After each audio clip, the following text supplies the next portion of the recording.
Andre lifts the bowline, gold ring catching sunset, when his radio crackles. Capsize at Stiltsville, children in the water. Sienna's yes hangs between them as he stands, torn by the siren and the promise. She grips the whistle, breathes once, and says the one line that could change everything. Then take me with you. Before we dive in, make sure to hit subscribe, tap like, and share this video. The more voices we reach, the louder these stories become. The bay looked like a million shards of mirror until the wind turned feral. The Azure Queen lurched, a white linen party skidding toward chaos, and Sienna Vale, thick, curvy, all the soft power people mistook for fragility, grabbed the rail as crystal flutes chimed themselves to silence. "Engine compartment flooding!" the captain barked into the radio. "Mayday, mayday! 3 miles east of Cape Emerald!" Someone shoved a life jacket at her. Someone else vanished down the companionway. The hull thudded like a giant's knuckle rapping on a door. Her grandmother's silver bracelet slid on sweat-slick skin. She reached, missed, watched it flash once, a little falling moon, and then the green swallowed it. Sienna's breath snagged in her chest. The sky pitched. The deck canted. Distantly she heard laughter from people who still thought this was a story to tell later, not a line between before and after. Orange sliced the chop. A Coast Guard response boat thundered close, siren threading order through the roar. The rescue swimmer on the bow didn't wait for ladders or permission. He dove. Water took Sienna with greedy hands, flipping her into a cold, blind world. Bubbles, rope shadows, a smear of white hull, then only green. The kind of green that swallows distance and choice. Panic arrived with teeth. Her lungs begged for a bargain she couldn't make. A cone of light burned through the murk. A gloved hand found her elbow with a pressure that felt like a promise. Through a regulator came a voice steady as a heartbeat. "I've got you. Breathe slow. In through your nose. We're going up together." He was broad-shouldered inside the suit, movements economical, no wasted flail or flourish. Sienna nodded, because nodding was the only thing she could do, because nodding meant yes to a stranger in a place where nothing made sense. They rose through a rain of silt. They broke the skin of the water into a world that had remembered how to be loud. "Victim secured," the swimmer called, towing her with one arm toward the ladder as if the sea was a treadmill and he'd trained for this his whole life. Hands pulled her aboard. A blanket landed on her shoulders. Salt water coursed from her hair and through the weave as she blinked hard, learning air again. "Name?" a crewman shouted. "Any impact? Abdominal pain? Are you pregnant?" Sienna shook her head, tears of cold and relief confusing the questions. The swimmer climbed last. Water streamed off him in ropes, helmet tucked against his hip, dark skin bright with salt. He crouched to her eye level like he had no interest in towering over anyone. Warm, deep brown eyes checked her face for the truth her mouth might lie about. "How's your breathing?" he asked, finding it. Her voice came small, then found its spine. "I'm okay." "Good." He took her wrist, pulse counting under his thumb. "I'm Andre Wells. You're safe." The word safe felt different after the deep, less like a guarantee, more like a fragile bridge held up by hands you could see. Helicopter blades thumped overhead. The chief, Wallace in block letters, lifted a phone toward Sienna. "Statement later, ma'am. Sit tight. We've got others." Andre's head turned toward the sound of a cry they all felt more than heard. He went over the side in one clean shape. Wrapped in a blanket, Sienna watched him become a metronome against chaos. Down, up with a bleeding deckhand. Down, up with a limping captain. Down for too long and up again, hauling a teenager with white-ringed eyes and a life vest twisted wrong. Each time he stayed quiet, the hero everyone wanted to film, and the man who refused to play to the camera. When the last of them was aboard, he looked at her again, just to make sure the earlier answer, "Okay," hadn't been wishful. "Still with me?" he asked. "Yes." She swallowed against the salt in her throat. "Thank you." He nodded, as if she'd done something, as if thanking was work, and he respected work. He stood and went to coil a line. The cameras followed him. He ignored them like gulls. That night, the Vale townhouse in Brickell smelled of lemon oil and jasmine and expectations. On the muted news, a listing yacht, a recut clip of Andre's orange silhouette against slanted horizon. Her mother, Margaret, adjusted the volume to off and to herself, said, "This is why we hire captains, and why we have insurance." Her father, Charles, answered emails. Marina wants statements. The attorneys will handle it." Sienna stared at Biscayne Bay, which had decided to glitter like nothing bad ever happened there. Her phone pulsed with Grant Ellison's text. Grant of the sensible jawline, the bored seat, the polite touch that never left fingerprints. "Museum Terrace Thursday? Show you're well." Her sister Nora had already sent a different kind of oxygen. "You okay? Also, that rescue swimmer is fine as hell."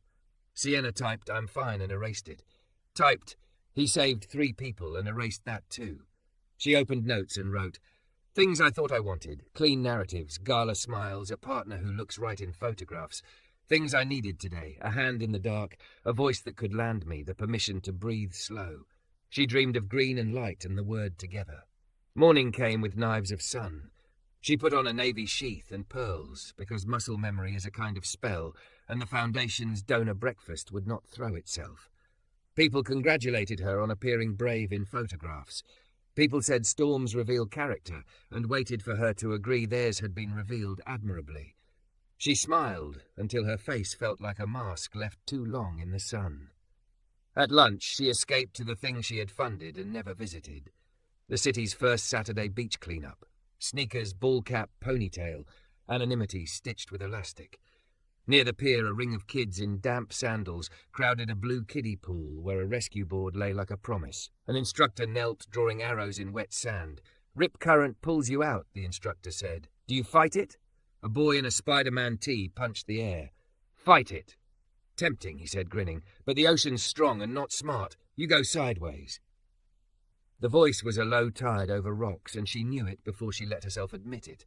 Andre's smile did the thing her lungs had liked in the water. Relief without spectacle. Parents edged closer. Phones came out. A woman with the same smile moved through the little crowd, handing out sunscreen. "I'm Maya," she told a couple wrangling a toddler. "His sister. ER nurse. Official hype team." When the lesson ended, Andre rinsed his hands at a spigot. Sienna told herself to walk away, that she was here to pick up plastic, that whatever had happened on the water existed under emergency lighting and should stay there. Her body ignored her. "Hi," she said. He straightened, visor off today, close-cropped hair still damp with heat. Recognition warmed his face.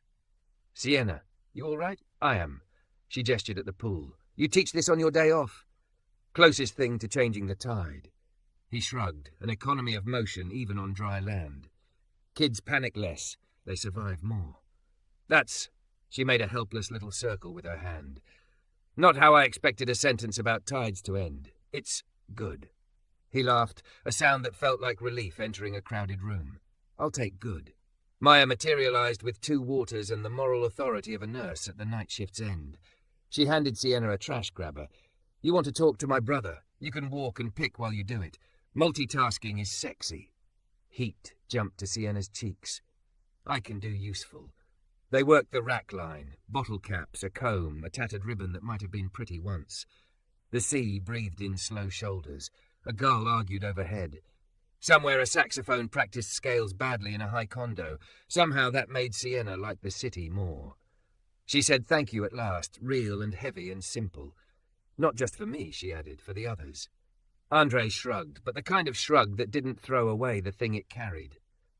Kindness keeps people afloat longer than fear. The sentence slipped between her ribs and set down a chair. She took it with her when she left. 5 days later, she walked into the Coast Guard station with a sealed letter and a check, and a plan to be brisk. Chief Wallace intercepted her with a public affairs smile and hands full of clipboards. "Perfect timing. Community Day. We're short 2 at Boater Safety. You game?" Sienna opened her mouth to say that donations were her language and logistics were for people in sensible shoes. Andre stepped out of the gear room with a coil of line over one shoulder, and the sentence dissolved. "Morning," he said. He said her name like it had proven itself seaworthy. "You know bowlines?" "I know boardrooms," she said. "Do they come with instructions?" "Loop," he said, setting the rope between them. "Rabbit out, around the tree, back in the hole." He guided her hands, precise, careful, never lingering. The knot cinched. She laughed without permission. "You just made me feel capable," she said, surprised by how much that mattered. "High bar around here." Thunder muttered offshore. His radio crackled with an approaching squall. He handed her a rain shell like a man who expected people to be brave in practical ways. "We've got to secure the dock." They jogged the pier, tucking fenders, checking cleats. Rain came down as a decision, her dress clinging to the curve of her hips, hair dark at her temple, pearls ridiculous, and then, somehow, not. The maintenance shed swallowed them, air sharp with oil and salt. For a minute the storm erased Miami's angles. There was only the drumbeat roof and their breath. "What does a Vale do when she's not learning to breathe underwater?" he asked. "I run a foundation," she said. "We fund tech that promises to save the world in tidy dashboards. Lately it feels like I'm applauding outcomes I never touch." "Corners are where kids trip," he said, lifting a scarred lifeguard can. "Cheaper to teach than to fix. Ask Maya." They bent over a balky bilge pump on a trailer. She passed tools like a person who decided usefulness was the sexiest thing about her. Their shoulders knocked once, accident, current, something, and both kept working, both a little more awake. The storm thinned to a grey hush. Flags snapped back to lecture the sky. Beyond the open door, the bay breathed like it had a soul. He checked his phone, thumb pausing. "We've got a free clinic next Saturday at Gibson Park. Could use volunteers." Grant's text blinked on her lock screen. "Friday dinner, get back to normal." Normal, Sienna realized, was a shoe a half-size too small. You could wear it and smile, but it made you walk mean. "Text me the details," she said. He considered, then drew a boundary that told her how he lived. "I'll send them through Chief Wallace." "Or," she said, and the word was the bravest thing she'd done above water, "I can give you my number for a heartbeat." He looked at her the way he had underwater, checking not whether she could breathe, but whether she wanted to. She typed it into his phone. He saved it and didn't text immediately. Respect landed in her chest like a dock-piling, rough, real, holding fast. That night she put on silk and a calibrated smile for the museum terrace and realized, halfway through Grant's speech about narrative arcs, that the bay in the window had become a mirror that showed her a woman she didn't recognize. Her phone buzzed. A message. "Clinic confirmed. Saturday 9 a.m. No pressure if you're busy." No pressure felt like the first true kindness she'd been offered by a man who didn't want anything from her but her yes or her no, said honestly. She set down her flute. Inside, donors practiced admiration. Outside, the water lifted and fell, indifferent to optics, faithful to pull. Sienna touched the place on her wrist where the bracelet had been and thought of a stranger in a storm telling her exactly how to survive. Breathe slow. Together. She thought, what if together could be a rule for more than drowning? What if it could be a life? Saturday heat shimmered over Gibson Park's concrete and blue-painted pool decks. Whistles chirped, kickboards clattered, and children's voices rose in the kind of shrill excitement that carried for blocks. Sienna Vale adjusted her ball cap and knelt to tie her sneakers tighter, pretending it was the hat keeping her anonymous, not the fact that most people here simply didn't expect someone like her to show up at a free swim clinic. She'd written checks before, big ones, but writing a check had never made her pulse jump like this. On the far side of the pool, Andre Wells moved with the unhurried authority of someone who had lived too long with urgency to waste any of it. Broad shoulders, close-cropped hair, that same patience she had first met underwater. He moved from lane to lane, steadying little hands on kickboards, lowering his voice so Fear had to quiet down to hear it. "Eyes up, champ," he told a boy clinging to the gutter. "We beat Fear by looking where we're going." "I can't," the boy whispered. "I sink." Andre crouched, voice calm as tidewater. "You float. Fear lies. Truth is quiet. Listen closer." Sienna felt her throat tighten. She knelt with a towel, her knees damp from the spray. "What's your name?" she asked softly. "Jay," the boy mumbled. "Jay, want to try again? I'll be watching. Mr. Andre will be right there."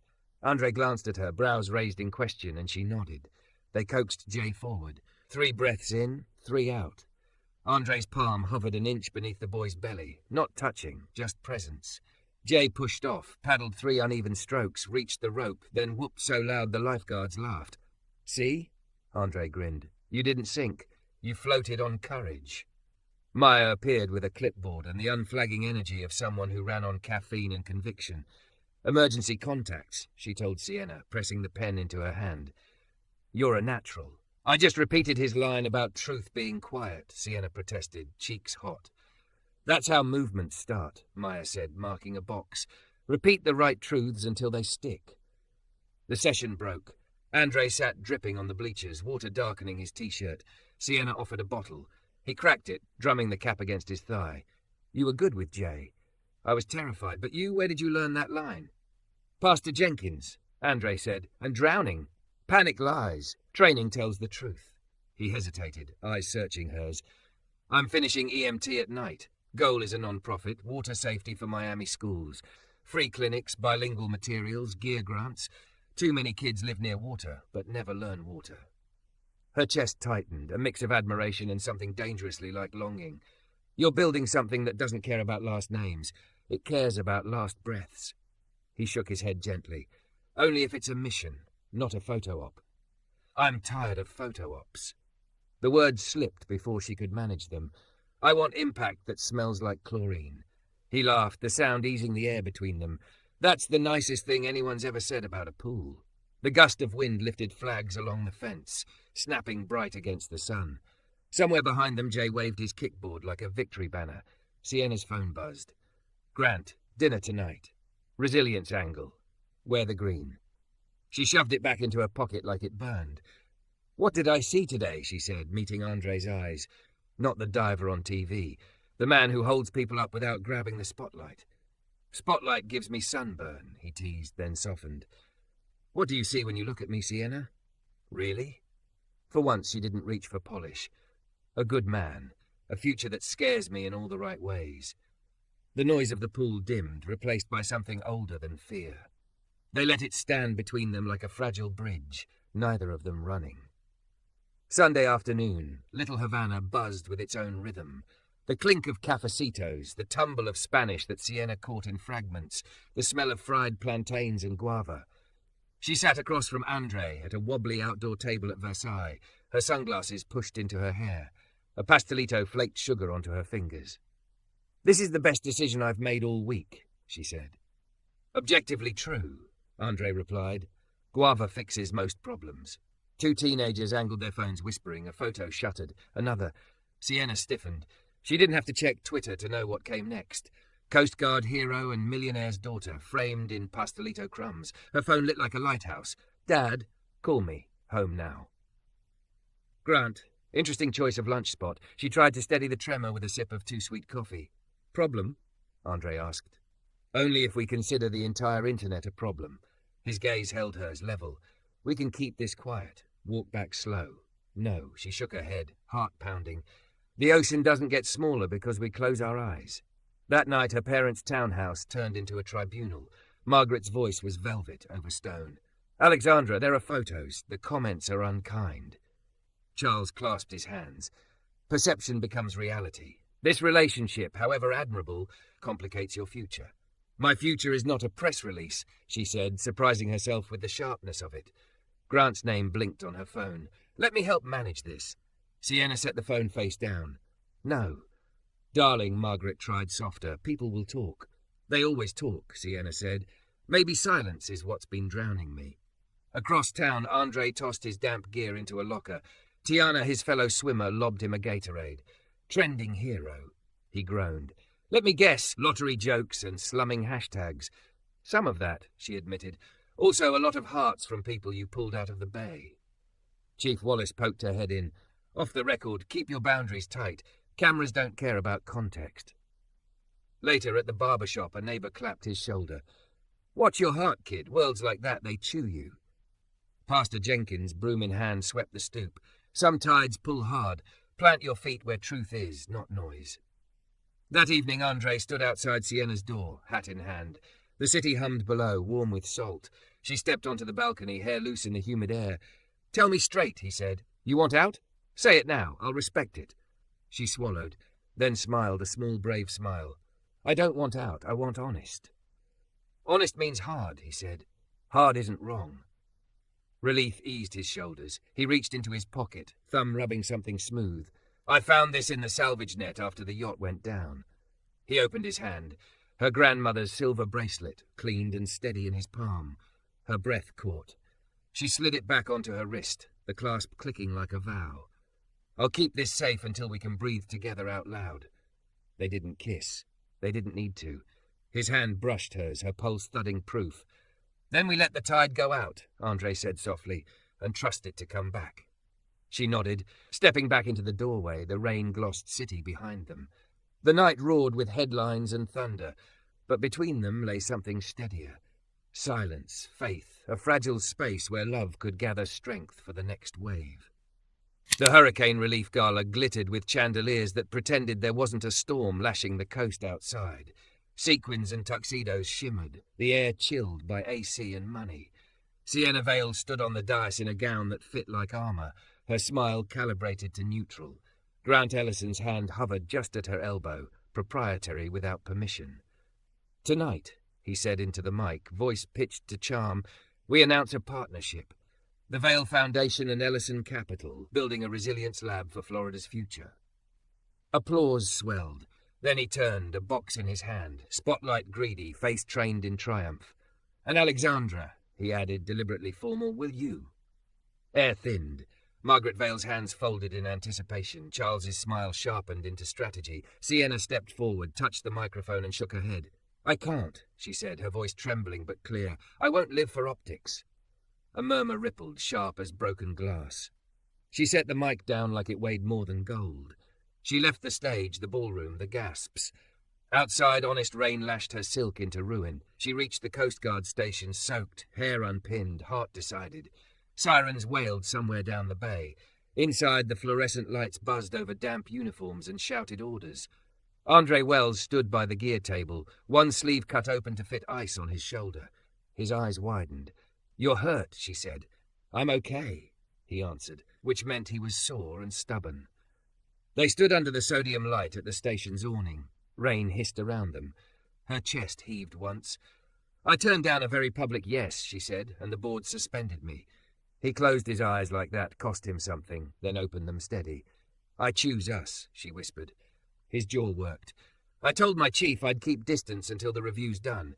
If I don't, I risk my team and what we're building for those kids." "So what are we?" she asked, paused, temporarily. He said it like handling glass. "Not because I doubt you, because I respect us enough to protect it." He reached into his pocket, thumb brushing metal smooth. He opened his palm. Her grandmother's silver bracelet lay there, cleaned, shining like it had been waiting. "I found this in the salvage net," he said. "I kept it safe until you could breathe again." Her throat ached. She slid it on, the clasp clicking like a vow. "Then I'll keep this safe until we can breathe together out loud." They didn't kiss. They didn't need to. His fingers brushed hers, pulse thrumming proof. "Then we let the tide go out," he said, "and trust it to come back." Morning brought microphones. The Vale Foundation's lobby filled with cameras and suits. Sienna stood in a navy blazer, no jewels, pages of notes clutched like armour. "Two things," she began. Her voice didn't wobble. "First, conflict of interest rules matter. I am permanently recusing myself from any decision connected to water safety grants. An independent community panel, educators, clinicians, neighbourhood leaders, will review proposals without my involvement. Second, commentary about my personal life has revealed how quickly class and race bias hides under the word optics. My heart is not a brand. My work will be accountable to outcomes, not opinions." A reporter raised a hand. "Are you ending the relationship?" She looked into the cameras as if they were one person who needed convincing. "No. I am choosing it carefully, respectfully, and separate from Foundation business." Behind the glass, some donors stood and left. Others stayed, thoughtful. A few staffers clapped before catching themselves. Across town, in the Coast Guard gear room, Andre watched the live stream on a dented laptop. Tiana handed him a granola bar. That woman didn't blink. He tried not to smile. Failed. She didn't flinch underwater either. His phone buzzed. A message, "Meet me where the water is quiet." "Sunset," he typed back, "after my shift." No uniform. Evening peeled the heat from the day. At the lagoon in Matheson Hammock Park, palms leaned towards still-water-tinted rows. Sienna sat on the bench, windbreaker zipped, a notebook in her lap. When Andre arrived in a plain T-shirt and jeans, she held it out. "I made something," she said. On the cover, in her careful hand, "Quiet Truths." Inside, the first page carried 4 lines. "We go slow. We honour both families. We don't negotiate dignity. We talk before the tide gets loud." He traced the words with a thumb. I brought something too. From his pocket he pulled a simple whistle on a bright cord, for when you forget how strong your voice is. She laughed, ribs loosening. He slipped it over her neck, fingers brushing her hair. I choose you, Andre. He sat beside her until their shoulders touched. I choose you, Sienna. I'll keep boundaries at work, and I'll keep showing up everywhere else. They laced fingers, watched the last light pour itself across the water. No kiss, no cameras, just two promises anchored against the pull of other people's expectations. Saturday dawned like brass over Gibson Park Pool. Banners read Free Water Safety Day in English and Spanish. A high school band tripped through Stand By Me. Parents queued with children. Volunteers passed out life vests. Chief Wallace opened the mic. Today isn't about headlines. It's about keeping our kids alive. She stepped aside. Petty Officer Andre Wells, Miss Sienna Vale. A hush spread. Andre cleared his throat. I grew up 10 blocks from here. The ocean was beautiful and dangerous. People taught me fear. A few taught me skills. Skills save you. He glanced at Sienna. So does truth. Sienna met the crowd. My last name opens doors. I'm learning it can also close hearts. I won't let it. The Vale Foundation will fund this program, chosen by an independent community panel, not by me. My role is sweat, not signatures. She smiled at Jay, who waved his kickboard like a flag. And today my job is to count breaths. In the back, Charles and Margaret slipped through the crowd, their faces uncertain. Margaret clutched a tote of sunscreen and granola bars like she wasn't sure if she was allowed to help. Maya intercepted with a grin. We've got a snack table that needs elegance. Margaret blinked, then nodded, moving toward the kids as if onto a new planet. Owen Ellison lingered by the gate, unreadable. When Sienna's eyes found him, he gave a small, almost respectful salute and left without a scene. Pastor Jenkins prayed short. Keep them safe. Keep us humble. The clinic began. Andre coached fathers learning to float. Sienna counted with mothers who had never trusted the deep. Laughter beat back murmurs. During a break, Charles approached Andre with a spatula from the grill. I don't know your world, he admitted, but I know grit. If the panel funds your non-profit, you'll have my check. No strings, just outcomes. Andre met his gaze. Thank you, sir. We measure by kids who go home. Margaret dabbed her eyes. Alexandra, you look happy in flats. Sienna laughed, surprised and free. Turns out they're perfect for the front line. As the band hit a final bright chord, Andre lifted her hand, not spectacle, just a signal, and the crowd answered with nods, smiles, quiet approval. Something shifted in the air, the way tides shift when the moon moves unseen. They stood together, two worlds meeting at the water's edge, and for the first time, neither drowned. Hurricane season crept in with a breath that smelled like wet pennies and mangrove sap. The forecast named a tropical depression and then, as if embarrassed by understatement, renamed it a storm, then a lean-muscled hurricane aimed straight at the mouth of the bay. At dawn, the city taped windows and filled sandbags. By noon, the sky had lowered until the palm crowns looked trapped under a grey lid. Sienna woke before the rain arrived and pulled on cargo shorts and a faded tee from the volunteer bin that said Miami Feeds in flaking white. She braided her hair and left the pearls on the nightstand. On the kitchen island, Margaret had set out a stack of towels and a note in her looping hand. Be careful. Call me every few hours. I'm coming to the shelter after lunch with granola bars. Beneath it sat a bottle of hand sanitizer and a pack of hair ties, the kind of practical love Sienna used to overlook. At the Coast Guard station, the air buzzed, radios chirping, map monitors glowing with angry weather. Chief Wallace took one look at Sienna's clipboard and said, You're with logistics. Food, cots, medical supplies. Stay inside the yellow lines on the floor unless someone in orange tells you different. Andre moved through the room like gravity had a personal agreement with him, calm while everything around him stacked into intensity. He caught Sienna's eye and gave the smallest nod. Not now, later, I see you. She nodded back. I'm here, I'm useful, go. The first feeder bands hit mid-afternoon. Rain needled sideways, grinding grit into teeth. The station's garage rolled open and shut as trucks backed to the doors. Sienna checked pallets against lists, ripped knuckles on a staple, taped box corners, sent volunteers down hallways with cots like folded promises. In a lull, she ducked into the break room and found Maya packing trauma kits, her curls pinned under a bandana. You look like a war reporter, Sienna said, breathless. Feels like it some nights, Maya said, snapping a kit closed. How's your fancy boardroom? Suspended, Sienna answered dryly, and Maya barked a laugh. Freedom disguised as punishment, Maya said. Come on, walk with me while I play auntie to the oxygen tank. They hauled 2 green cylinders through the corridor. When they rounded a corner, a TV in the corner bled breaking news. A gossip site had an exclusive.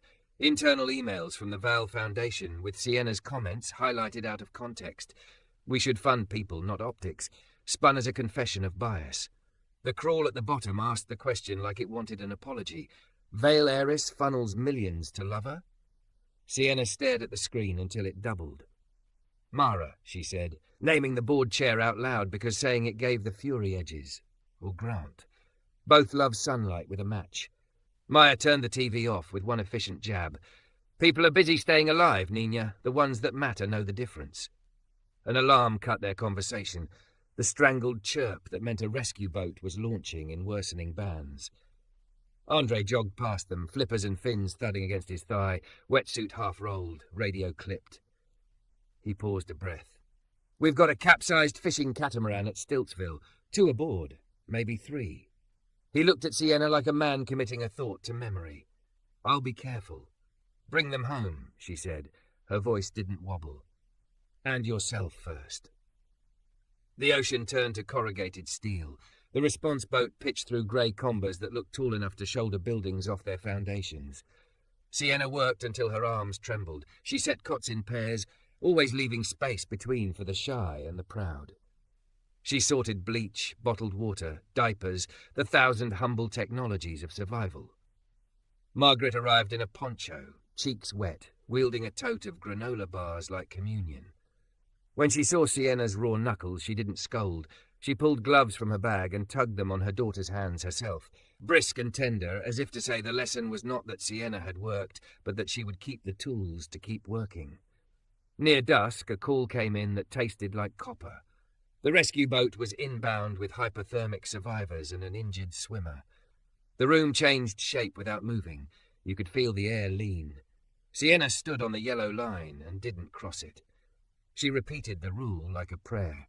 She counted gurneys, warmed blankets, checked the portable heater's dial. When the garage door rattled up, the world outside looked like the storm had erased it with a wet thumb. The boat slid in on a swell, slammed the rubber bumper, and crew leapt to lines. Tiana came off first, guiding a boy no older than Jay, lips blue but laughing, high on relief. A second crewman carried a woman in a shredded poncho whose eyes reflected fluorescent buzz. Then Andre. He stepped onto concrete and his right leg buckled. He caught the rail, grimaced.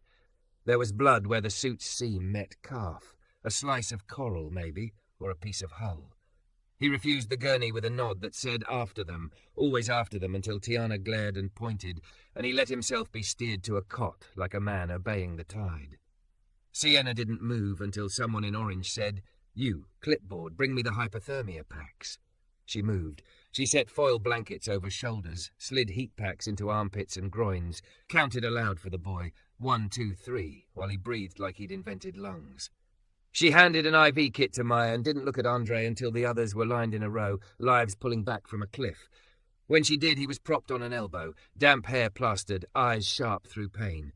"Stubborn," she said softly, kneeling. "Brave second." He huffed what might have been a laugh. "Cuts clean, coral. I've had worse from shaving." He winced as Maya irrigated the wound. "Liar," Maya said fondly. "He'll limp for 2 days and then pretend he never did." Sienna looped her fingers around the cot rail to keep from touching him.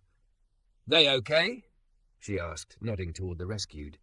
"Kid's name is Luis," Andre said. "He kept his little sister above water on a cooler lid until we got there. Sisters with Tiana. Their grandma is headed in now. Woman on the catamaran said she thought tying herself to the mast would keep her safe." He shook his head, the muscle in his jaw jumping. "Stories we tell ourselves." "They have you now," she said, meaning all of them, not just the 3 on the boat. "They have us." Lightning stitched the mouth of the bay. The building shivered once and held. Through the open door, a waterlogged radio stammered about a downed power line and a nursing home generator holding by the grace of duct tape and prayer. The shelter in the next neighborhood pinged. Out of diapers, who had any? Could someone trade batteries for ramen? Sienna took the message and swapped columns on the grid until supply met need like matched halves of rope. Midnight carved the city into pockets of candlelight. The station ran like a heart. When the worst had pushed through, the rain backing down to a heavy weep, Sienna found Andre half asleep on the cot, the line of his mouth determined even in rest. She sat on a folding chair close enough to hear the slow tide of his breath and pulled her little notebook from her pocket. Quiet truths. She wrote a new line in the margin in smudged pencil. We move at the pace of the people we serve. Her phone buzzed with a number she didn't recognize. She almost ignored it, then stepped into the hall. This is Sienna. Miss Vale, this is Nadine Romero, Assistant State IG. We're conducting a review of social media allegations regarding your foundation. We've interviewed your board chair, Miss Hensley, and Mr. Ellison. We'd like your statement. Sienna stared at the scuffed linoleum, felt the rage flare, and then settle into something steadier. Happy to provide documents and a statement, she said. I should note, Mr. Ellison appears to have leaked confidential materials. Also, the wit. The Vale Foundation has implemented an independent community panel with final say over water safety grants. I'm recused. Our metrics are public. Outcomes, not optics. We've seen the panel charter, Nadine said. It's clean. Come by the station tomorrow, Sienna said. Bring boots. I'll show you where the money goes. After she hung up, she leaned her forehead against the cool cinder block and breathed until her ribs remembered the rhythm. When she returned, Andre was awake, watching her with a look she recognized from the water, the assessment that asked if she was oxygenated and telling the truth. State IG, she said. We're fine, or we will be. How's the coral? Losing, he said. I'm winning. He shifted, grimaced, then patted the side of the cot. Sit, she did, careful of his leg. In the pause that followed, the storm rehearsed its last lines, wind ratcheting down in increments, as if embarrassed by its earlier tantrum. Andre reached into the pocket of his jacket, piled at the foot of the bed, fingers searching until they found something small and familiar by touch alone. He brought up a strip of metal on a key ring, her grandmother's bracelet charm, the tiny sea star that had always dangled beside the clasp. It broke loose when I cleaned it, he said. I kept the piece. Felt wrong to throw a star away. She closed her fist around the charm, felt its 5 blunt points imprint her palm. I used to think jewelry was proof of belonging, she said. Tonight it feels like a map. She opened her hand, lay the star on his palm, then closed his fingers. Hold it for me, until I can wear it without thinking of who I'm supposed to be.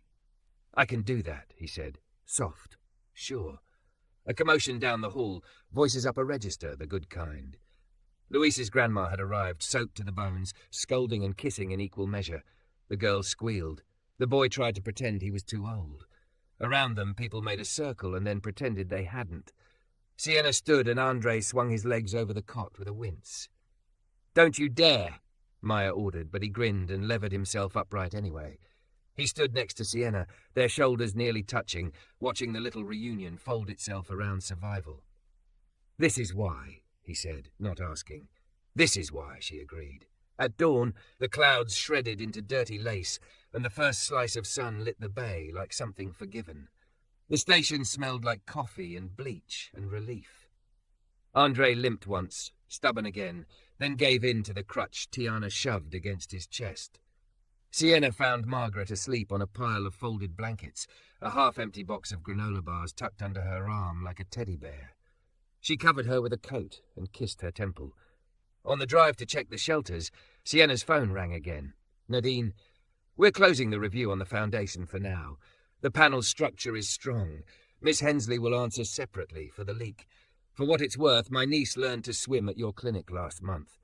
Sienna gripped the steering wheel and let out a breath that felt like it had waited months for an exit. Tell her to swim sideways if the ocean tries to steal her. Already did, Nadine said, and hung up. Back at the station, Andre hobbled toward her as if he'd been magnetized. He stopped a respectful distance away, the day's fatigue making his voice low and easy. When the city dries out, I have a question that isn't fair to ask on an empty stomach. Ask anyway, she said. Her laugh came out raw. I'm done saving the best things for rooms that don't deserve them. He smiled, the kind that started in his eyes and moved to the rest of his face like a tide. "Not here," he said, glancing at the cot row and the sleeping grandmother, "where the water is quiet." "Matheson," she said. "Sunset." "Matheson," he echoed. He tapped his pocket where the sea star lay, then lifted 2 fingers in a promise. "I'll bring your map." Matheson Hammock at sunset looked like a place that had survived something and decided to be beautiful anyway. The lagoon was a sheet of hammered copper. The palms hissed in a breeze that smelled like salt and cut grass. Sienna Vale waited on the bench in a white sundress that clung to her curves and moved when the wind did, hair down, face bare. The whistle Andre had given her hung at her collar like a small, bright decision. Her grandmother's bracelet circled her wrist. The tiny sea star charm, back from his pocket, glinted beside the clasp, soldered where it had once broken. Footsteps on coral rock. Andre Wells came down the path, a clean shirt, dark jeans, a careful gait that confessed what pride wouldn't. He carried a paper bag that steamed at the top. "Arroz con pollo," he said, "from the spot on 27th, in case Big Talk needs rice." She laughed, the kind that loosened a rib she didn't know was tight. Big Talk does better with carbs. They sat side by side, hip to hip, shoulders touching, the bag between them. A heron lifted from the water like a folded prayer opening. Sienna watched it until her own breath remembered how to glide. "I thought of a 5th rule," she said at last, opening her notebook. Quiet truths on the cover in her hand. The first page already a catechism. We go slow. We honour both families. We don't negotiate dignity. We talk before the tide gets loud. She wrote under them, hand steady. We tell our story ourselves. He nodded. Then start with yours. "I told the IG to come in boots, and I meant it," she said. "They closed the review. The panel stands. Mara's answering for the leak. Dad grilled for 100 people at the shelter and said outcomes 3 times without choking. Mom put band-aids on strangers until her mascara gave up and she didn't care. We got power back on the nursing home," he said. "Tiana swore at God and the generator until they both listened." They ate out of the bag with plastic forks, warm rice and chicken steaming in the soft fall of evening. When they were halfway through, he wiped his hands on a napkin and set it on the bag like he was setting down a tool. "I want a life," he said quietly, eyes on the water because the words were too naked to say straight into hers. "It's not fancy. It's coffee on porches that remember storms and laughing at kids who learn to float sideways and arguing about budgets we can actually defend. It's my sister dropping by at midnight with ER stories and your mother correcting my table settings while pretending she's not.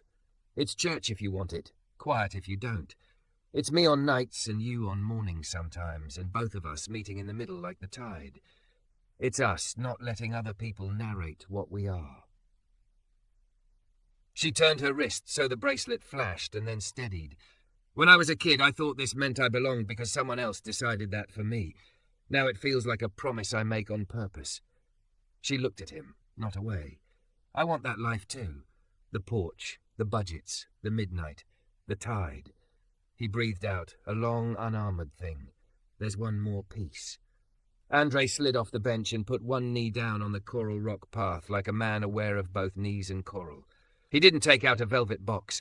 He reached into his pocket and brought out a coil of orange line, knotted into a bowline tidy enough to make any boatswain smile. The knot circled a plain gold band threaded through its loop. "When you taught me the bowline," she whispered, smiling through a sudden ache, "you told me it was the one that doesn't slip under strain." "That's the point." His voice went soft and steady, rescue calm. "Sienna Vale, will you marry me for real? Not for optics, not because a room expects it. For real, slow, honest, and together when it counts." The lagoon held its breath. She did not. "Yes," she said, the word arriving like shore underfoot. Then, because she had learned to ask for the life she wanted, on our terms, public when we choose, quiet when we need, families along for the truth, not running the script. He stood, relief and something like wonder flickering across his face, and she held out her hand. He slid the band home. The knot touched her skin, soft as rope worn by good work. She framed his jaw with both palms and kissed him once. Not TV, not spectacle, a seal pressed on a document they'd both written. A trio of teenagers on rented scooters whooped from the path. A grandmother on the bench across the way clapped once, solemn as a blessing.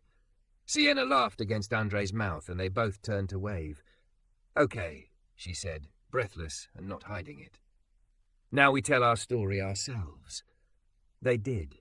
The next morning, Sienna texted her mother, "Brunch at 11. Bring the steady shoes." Margaret arrived with lipstick and an expression that looked like storm damage repaired. Charles brought bagels, as if carbs were diplomacy.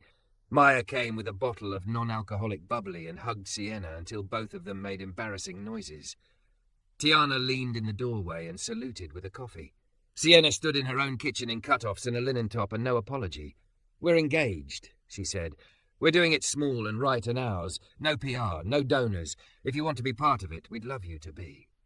Margaret's hand flew to her mouth, then fell to Sienna's cheek. "Are you happy?" she asked, simple, the question she should have asked years ago. "I am," Sienna said, "in flats." Charles squeezed Andre's shoulder like a man who had decided to learn a different language after 50 and was proud of his first sentence. "Tell me what checks build your non-profit's pilot, Chief Wells," he said, and got both titles wrong in a way that somehow made room for future corrections. "Petty officer," Andre said, smiling. "Soon EMT. And yes, sir, outcomes, not optics." Maya popped the cork. It ricocheted off the ceiling. "To outcomes," she said, "and to the fact that my brother didn't propose with a laminated flowchart." He showed them the bowline, and Margaret, who kept a lifetime of dinner rules in her head, learned a knot with her daughter and cried over rope. News still yapped. The gossip sites tried to run pictures through old narratives and found their teeth sliding off. Sienna and Andre posted one photo and one only, their 4 hands around a coil of line and a whistle, the sea star charm catching the sun. Caption: "Quiet truths. Our story." Comments came like rain after heat, some cruel, some soft, many simple congratulations from people who had learned to float at the clinics and from grandparents whose grandkids had come home. On the day of the small ceremony, Miami dressed itself in its best ordinary. Pastor Jenkins waited under the gumbo limbo at Gibson Park with a Bible that had been held together with tape and faith for 2 decades. Their circle was a braided thing. Maya in blue, Tiana in a suit she pretended she didn't own, Jay in a little tie he hated, Luis and his sister holding a sign they'd drawn on poster board: "Swim sideways. Love forward." Margaret wore a silk dress and sandals. Charles rolled up his sleeves and didn't check his phone. The band from the high school sent 4 kids with trumpets and hearts too big for their jackets. Sienna walked in on her father's arm because she wanted him there, not because the gesture belonged to anyone else. The dress was simple and soft, hugging what it hugged and letting the rest be. Andre met her under the branches. The bay glittered just beyond the fence, pretending to be tame. "Vows?" Pastor Jenkins asked, eyes kind.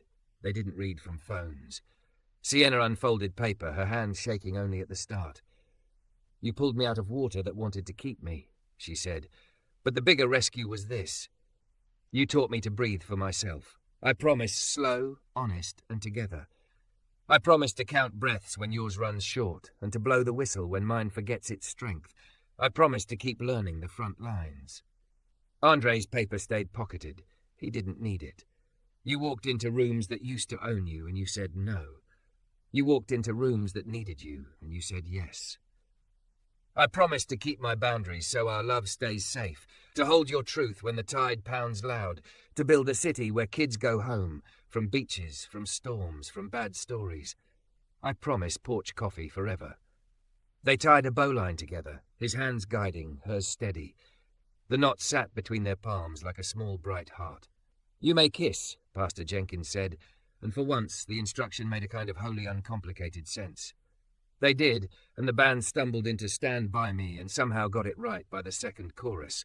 And the crowd laughed and cried and clapped at the same time, like humans do when something hard and good finally lands. After, under the pavilion, they ate empanadas and grilled corn. Margaret danced with Maya to a song neither fully knew. Charles taught Jay to flip burgers without losing them to the grill. Tiana convinced Andre to sit down long enough for her to change his bandage. He rolled his eyes and obeyed. Sienna wiped juice from Luis's sister's chin and signed her certificate. You floated on courage. As the sun slid toward water, Andre and Sienna slipped away to the edge of the lagoon. The whistle at her neck tapped the bow of her clavicle in the breeze. The sea star warmed against her wrist. "What now?" she asked, leaning into him like she'd found the angle that made both their spines agree. "Now we build," he said. "Pilot in 5 schools by spring. Summer clinics in twice as many parks. Film the Rip Current videos in English and Spanish. Teach Train the Trainer so we're not the only ones carrying it. Porch by fall. Maybe a dog that hates thunder but loves kids." "And a honeymoon?" she teased. "Little island down the Keys where the water is honest," he said. "We'll bring the whistle anyway." She tipped her face up. He kissed her, slow and practical and forever. On the far shore the city flicked on, a constellation that looked less like a stage and more like a neighbourhood they were learning to belong to on purpose. The palms whispered their old lesson. Move with the pull. Trust the breath. Look where you're going. They did.